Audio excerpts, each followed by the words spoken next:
Pessoal, domingão, 7 de abril, continua aquela canalice, aquela palhaçada do Elon Musk. Então agora ele publicou o seguinte: em breve o Twitter publicará tudo o que é exigido por Alexandre de Moraes e como essas solicitações violaram a legislação brasileira. Olha só o nível de autoestima, olha o ego do sujeito, hein? Do Elon Musk, porque então ele se propõe aqui a ensinar direito constitucional para o Alexandre de Moraes, que é autor de um dos manuais mais vendidos de direito constitucional que existe no Brasil, isso antes dele ser ministro do STF, mas um cara que foi promotor de justiça, de carreira, e depois foi secretário de Segurança Pública, foi ministro da Justiça do Brasil, e depois ministro do STF, que conteve um golpe militar no país. Mas o Elon Musk vai ensinar direito constitucional brasileiro para esse sujeito. Bem, o Christian Lynch comentou essa situação dizendo o seguinte: o Brasil está sofrendo um ataque orquestrado da internacional fascista, via do Orbán, Netanyahu e Elon Musk. Nosso país é precioso para o seu projeto ditatorial. Ela já o teve na mão e perdeu a eleição de 2022. E no golpe fracassado de 8 de janeiro. Está fazendo o que pode para subverter mais uma vez nossa democracia. Tenta jogar o sistema político contra o STF para salvar Bolsonaro e deixá-lo no jogo. Nada de ingenuidade nesse momento. Minha opinião, pessoal, é que isso aqui esbarra na questão do paradoxo da tolerância lá do Karl Popper. Eu já falei isso aqui com vocês várias vezes, ou seja, democracia é o regime onde tem a liberdade de expressão, as pessoas podem falar mal do governo se quiserem, elas podem abrir um jornal, elas podem... Então há liberdade. Agora, o Karl Popper observando como foi o processo que levou Hitler ao poder na Alemanha nazista, ele observa, olha...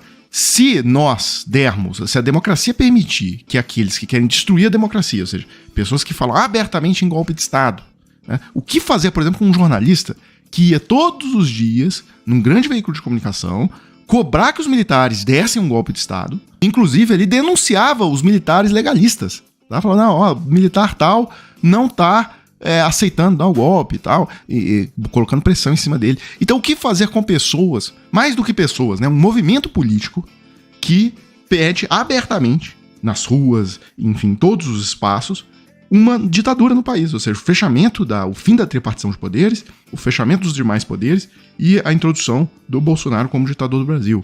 O que fazer com esse tipo de situação? E essas pessoas que estão com essa opinião, elas podem participar da democracia, da liberdade de expressão livremente, uma vez que elas estão trabalhando para introduzir um regime em que não haverá liberdade de expressão, haverá censura da imprensa toda, não haverá imprensa livre, enfim. E o Karl Popper resolve esse paradoxo concluindo o seguinte: qualquer movimento pregando intolerância e perseguição deve ser um movimento fora da lei.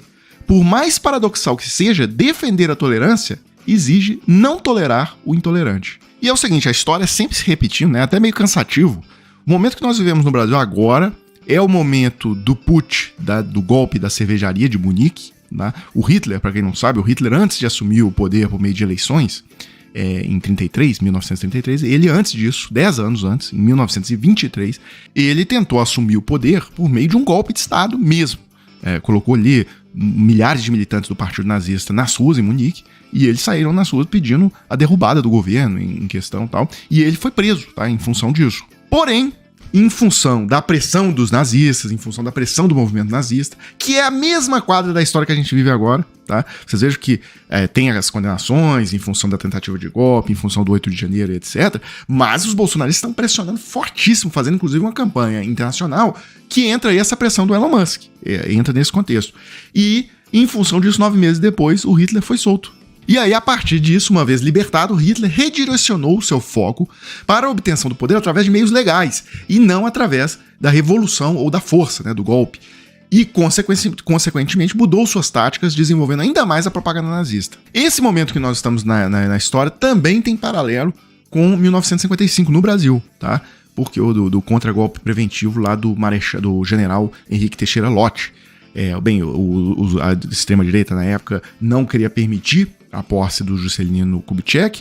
Um coronel da ativa, o Mamed, disse que o Juscelino não iria assumir, que deveria ter um golpe, falou isso em público, e o Lott, então, exigiu o afastamento do coronel Mamed das Forças Armadas. O presidente em questão era golpista, tá? Não aceitou. O Lott foi lá, reuniu as tropas, cercou o Palácio do Governo, derrubou o presidente e garantiu vai ter a posse do Juscelino Kubitschek. Ele ganhou as eleições e ponto final. Tá? E fica aqui o alerta, porque esse contragolpe do lote, né, em 55, mas as forças golpistas se reorganizaram e 9 anos depois eles deram o golpe de 64. Então, fica o alerta para essa quadra da história que nós estamos vivendo exatamente agora, tá? Bem, só para fechar esse assunto do Elon Musk, eu entrei aqui em algumas contas retidas, tá? Por exemplo, o Paulo Figueiredo, a conta também do Rodrigo Constantini, eles continuam fora do ar. Então, o Twitter, apesar da retórica, ele ainda continua obedecendo às leis do Brasil. Eu até gostei muito desse comentário, digamos, juntando os pontos aqui. Primeiro, dia 21 tem manifestação bolsonarista.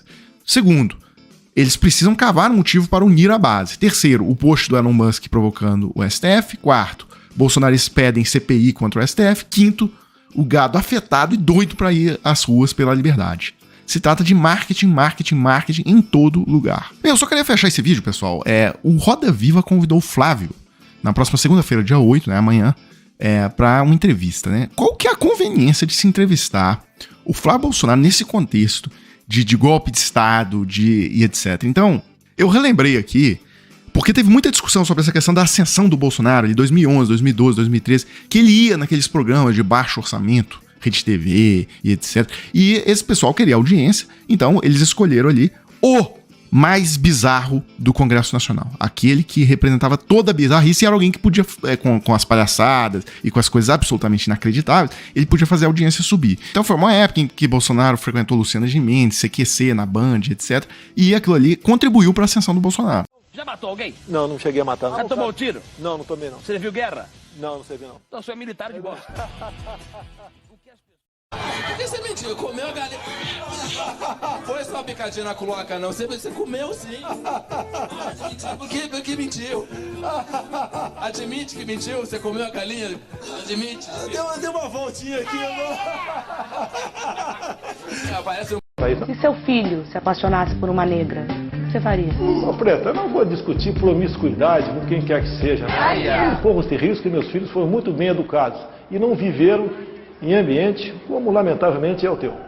E aí teve um segundo momento, que era mais ou menos esperado, que o Bolsonaro já liderando as pesquisas ali em 2018, que ele foi entrevistado, né, nos programas da grande mídia, um pouco mais profissionais. Em relação ao reajuste do salário mínimo, o que o eleitor do senhor, o trabalhador, pode esperar de uma política de salário mínimo do seu governo? O aumento do salário mínimo, nós não podemos ir condenando ano após ano os salários aposentados, ou melhor, os proventos, a aposentadoria dos aposentados diminuindo. Candidato, o Paulo Guedes já falou em algumas entrevistas que pensa em reduzir os impostos. Quais são esses impostos? Nós devemos começar a reduzir paulatinamente os impostos. Qual imposto? Nenhum imposto já está na... Poxa, mesmo. 3 ou 4 bancos dominam o Brasil. Mas nos Estados Unidos tem 15 mil bancos. Como é que o senhor faria essa área mais competitiva? Facilitar, talvez, a abertura de mais bancos aqui. Mas talvez, isso aí. Vamos analisar, o senhor se chama que é novo, que tem práticas novas. Agora, o senhor receber 900 mil reais, se você calcular esse auxílio moradia, o senhor já tendo um imóvel lá em Brasília. O senhor soma 900 mil reais, dá para 2 postos de saúde e uma ambulância. O senhor acha correto isso? Dinheiro público? Tem um montão de despesa. Acha correto? Mas está suprindo os outros que, porventura... Mas você acha correto aqui? Então é o seguinte, no primeiro momento, se justificava ali redes de TV de baixa audiência, tentando uma coisa bizarra para alavancar a audiência. No segundo momento, era meio uma obrigação ouvir ali o cara que era o primeiro lugar nas pesquisas. Agora, eu quero saber o seguinte, nessa altura do campeonato, Bolsonaro já tentou golpe e etc, já foi presidente, qual que é a conveniência, o motivo de se chamar o Flávio Bolsonaro? É porque o Tarcísio é governador de São Paulo e a TV Cultura é uma estatal do governo paulista? Certamente, né? Pessoal, então é isso, né? Eu fecho esse vídeo agora, coloca aí na tela a chave Pix do Desmascarando. Se vocês gostam do trabalho, quiserem contribuir com alguma coisa, está aí. E a gente volta mais tarde com mais um vídeo para a página.